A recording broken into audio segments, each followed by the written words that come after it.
Então vamos dar continuidade ao nosso assunto de números reais, né? Só que aqui agora nós vamos ver operações, vamos ver cálculos com números reais. Antes disso, vamos só lembrar aqui um pouquinho quem são esses números reais na realidade, né? Só para relembrar aqui que eu vi um pouco de dificuldade dentro do assunto mesmo em si, quando a gente estava vendo os números reais, né? Antes de mexer aqui com a operação, eu vi ali um pouco de dificuldade em identificar quem eram mesmo, às vezes em um vídeo curto ou outro falando, tinha gente que ainda ficou na dúvida, né? Quem realmente é esse número, quem realmente pertence a esses conjuntos. Então aqui, ó, só lembrando, o conjunto dos números naturais, né, quem pertence a esse conjunto é justamente os números começados a partir do zero, né, ou seja, o 0, o 1, o 2, o 3, o 4, o 5, o 6, né, ou seja, isso aqui é infinito, né, não tem fim. Contando que se você está trabalhando com número natural, a contagem desse número vai começar a partir do zero, né. Quem são esses inteiros? Ó, dentro dos inteiros estão os naturais, ou seja, dentro desse conjunto dos números inteiros vai estar aqui esse mesmo 0, esse mesmo 1, o 2, né? Ele pertence, ou seja, os naturais também pertencem aos inteiros, né? O conjunto dos números naturais está aqui dentro dos inteiros, na reticência porque não tem fim. Só que, além desses naturais que estão aqui dentro dos inteiros, os inteiros são formados pelos naturais e pelos negativos, ou seja, os números que compõem a reta numérica, né? Para a gente lembrar aqui lá da reta numérica, que vocês já estudaram a reta numérica em anos anteriores, né?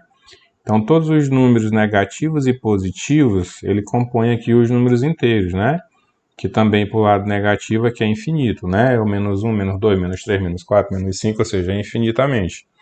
Então, os inteiros são justamente isso, são os negativos e os positivos, ou seja, aqueles números que compõem a nossa reta numérica, né? Que para cá eu tenho todos os positivos, para o lado direito do zero, e para o lado esquerdo do zero eu tenho os números negativos, certo?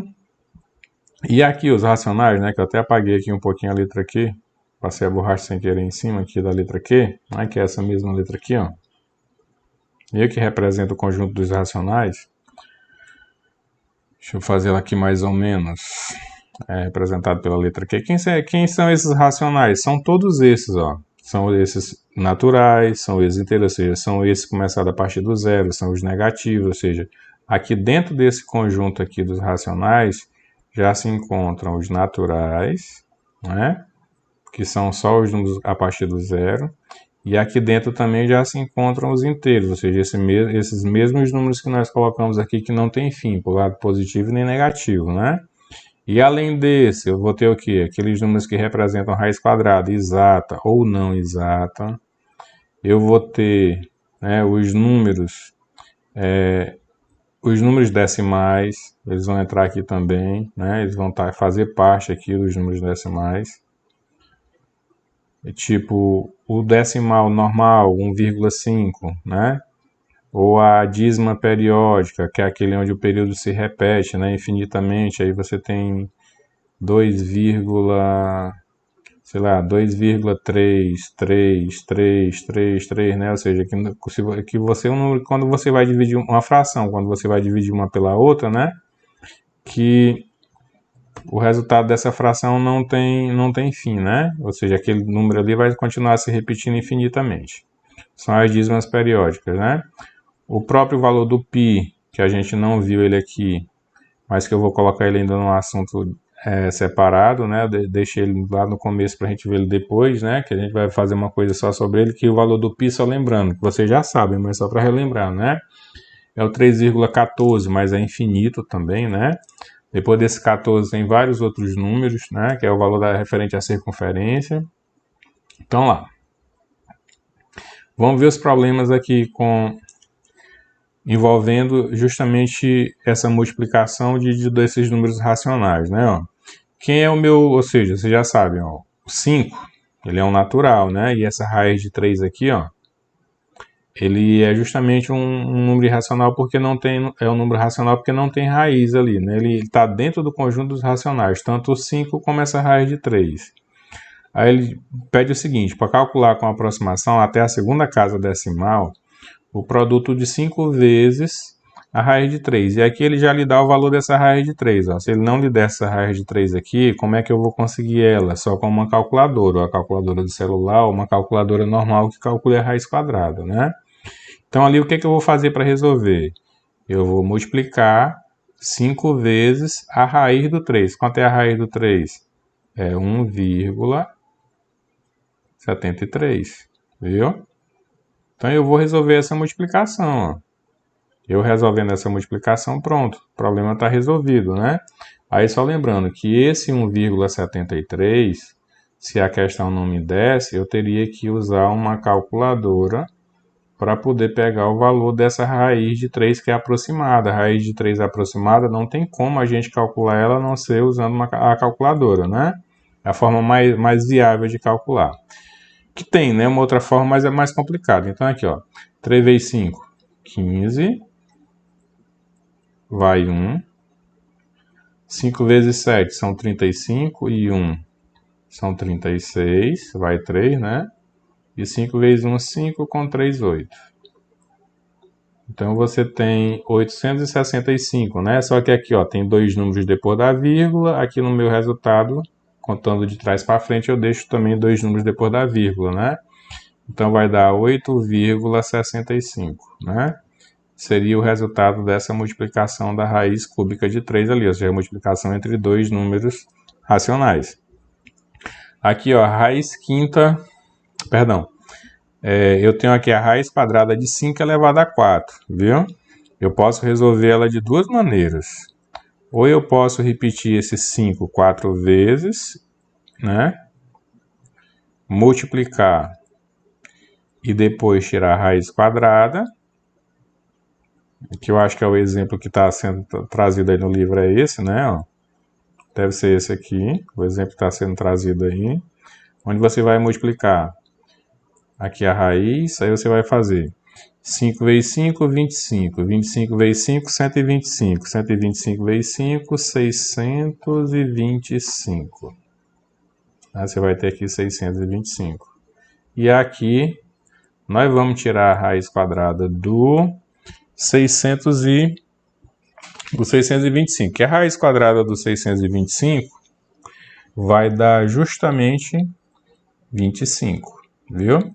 Como é que eu sei facilmente que essa raiz aqui é 25? Porque existe uma outra forma em propriedade de radicais para a gente resolver isso aqui, viu? Qual é a outra forma que existe em propriedade de radicais para resolver isso aqui, ó? Deixa eu colocar bem aqui, ó. É essa daqui, ó. Tipo, como aqui é raiz quadrada eu sei que aqui é um 2, certo? Então, daquele expoente do 5 ali, ó, eu tiro quantos 2 forem possível. Como aqui é um 4, de 4 eu posso tirar dois números 2. Então, eu vou colocar assim, ó. 5 elevado a 2. Eu vou dividir aquele 4 em duas partes igual ao meu índice aqui, ó. E outro 5 também elevado a 2. Estão vendo? Aí agora, o que eu vou fazer? Depois que eu igualo, né, depois que eu igualo dessa forma, aqui é tipo uma espécie de cancelamento. Ó. É como se esse índice, né, ou seja, esses dois expoentes aqui, ó, fossem cancelados pelo índice. Quando isso aqui cancela, a raiz quadrada acaba. Quando a raiz quadrada acaba, porque cancelou, né, eu vou ter só o 5 vezes 5. E o 5 vezes 5 é o 25. Então eu posso fazer das duas formas, viu?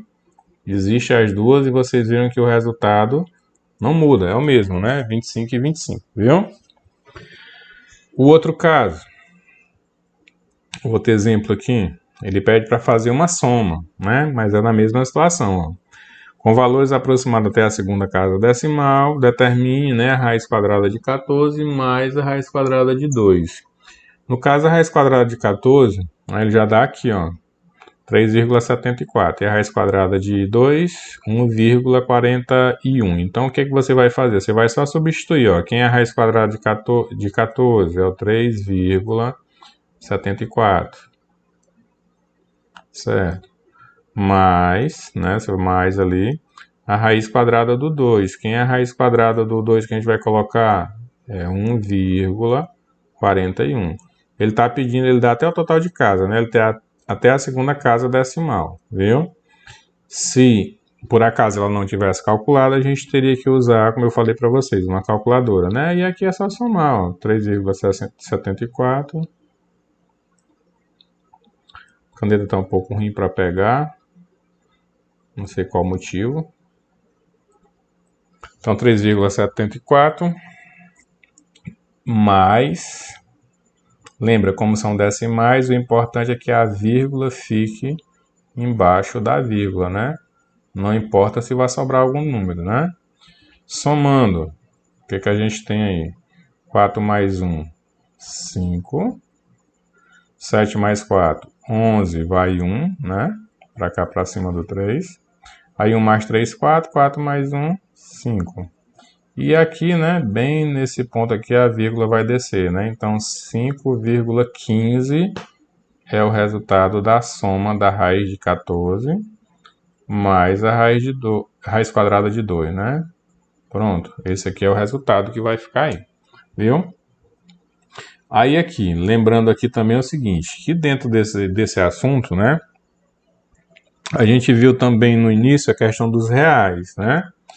Lá na primeira parte, ou seja, já a gente viu aqui os reais com um asteriscozinho aqui em cima, né? Aquele R com asteriscozinho colocado aqui em cima.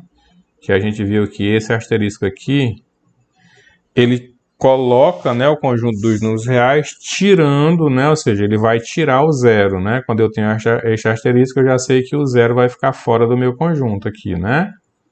Viu? Tenho o real, né? O mesmo real aqui com um sinalzinho de mais ou com um sinalzinho de menos aqui abaixo, ó. Só que agora o sinal diferente do asterisco, ele não está acima, ele está abaixo, né? Quando eu tenho esse sinal, esse conjunto dos reais com esse sinal de mais, ou seja, ele está falando que ele quer o conjunto dos números reais não negativo. Então, nesse caso aqui, eu só vou ter aqui os números positivos, né? Dentro desse conjunto não vai ter número negativo. Quando eu coloco agora ele, né, o real, com o asteriscozinho aqui, o que ele quer dizer? Que dentro desse conjunto aqui agora não vai ter número positivo, ou seja, ele quer o conjunto dos números reais, só os negativos, aí não pode ter número positivo, né? E se eu colocar o asteriscozinho aqui em cima, ele está dizendo que ele quer os positivos tirando o zero. Ou seja, poderiam ser os naturais, mas não pode colocar o zero, certo? E aqui seriam os negativos, né? Se eu colocar o asterisco aqui em cima, também tirando o zero, né? Só para lembrar lá a questão da colocação dos conjuntos, né? Viu que é o que a gente vai ver aqui. Então, para a nossa atividade, a gente vai fazer o 2 e o 3, né? Aí o que você vai precisar fazer? Vai precisar bem de uma calculadora para calcular a raiz quadrada de 7. E vai dividir o 27 para 10 e me dizer quem é o maior dos dois. Se é a raiz de 7 ou se é o 27 dividido para 10, viu? Lembra dessas divisões aqui? Vocês lembram dela? Se eu colocar assim, ó. 35, né? Aqui, 35. Dividido para 10, eu não preciso armar uma divisão para achar esse valor, né? Lembra, 35 dividido para 10, o valor é o mesmo 35. Eu vou repetir aqui o mesmo 35. O que vai acontecer com 35? É como aqui tem um zero, ó, eu conto uma casa decimal, para um zero eu boto uma vírgula. Viu? Ah, e se aqui agora em vez de 10 fosse 100, né? Eu iria contar aqui, ó, 1, 2 números, botaria a vírgula. A primeira casa ficou vazia, ficou. Eu completaria com o zero, ficaria 0,35, né? Então, de acordo com o total de zeros aqui, ó, eu deixo as casas. Então, aqui eu não vou precisar dividir, lembra? Basta repetir o 27 e pelo zero colocar a vírgula, né? Viu que é o caso do 35, como eu falei, né? Sou 35 sobre 10, como tem um zero, corresponde a um número aqui no final. Então, o meu resultado é 3,5 sem fazer a divisão, viu? E a raiz de 7, você pega a calculadora e calcula, né? Aí aqui, ó, 100 positivo pertence aos reais positivos, né? 100 positivo não pertence aos reais negativos. Há uma outra coisa que eu esqueci de falar lá em cima, né? Tem aqui até no assunto aqui em cima, né? Ou seja, ó, raiz quadrada de número negativo não pertence aos reais, ou seja, esse tipo de raiz quadrada aqui, ele não existe, viu? Certo? Tipo, está colocado ali, ó, raiz quadrada de menos 4. Essa raiz aqui, ela não existe, viu? Ela não existe de forma nenhuma. Essa raiz aqui, ela não vai existir nunca, viu? Não existe raiz quadrada de número negativo. Agora, se eu botar o menos aqui fora e botar a raiz, só o 4 aqui dentro da raiz, ó. Agora aqui existe? Existe. Por quê? Porque o sinal de menos está lá fora. Aí, para me resolver, eu repetiria o final de menos, né? O sinalzinho de menos. E a raiz quadrada de 4 ficaria 2. Certo? Mas o sinal de menos está fora, vocês estão vendo. Se eu colocar esse sinal de menos aqui, não existe, né? Então, nesse caso aqui, vocês já sabem, né? A raiz de 16 é 4, mas como o menos está aqui dentro da raiz, ó, né, aí você vai dizer se ela realmente pertence aos reais ou não pertence, né? Viu? E aqui, menos π pertence aos reais negativos, então só lembrando aqui para vocês, ó, esse valor de π, viu? Ele é igual a 3,14, viu? 3,14. Isso aproximadamente. Ele não é igual. Aqui em cima tem um tiozinho aqui em cima, viu que ele é aproximado. Ou seja, tem uma reticênciazinha aqui depois do número, né? Que continua a numeração, viu? Então aí a gente com toda certeza, quando a gente se vê na próxima aula, uma aula vai ser o vídeo e a outra já vai ser a atividade. Então até a aula.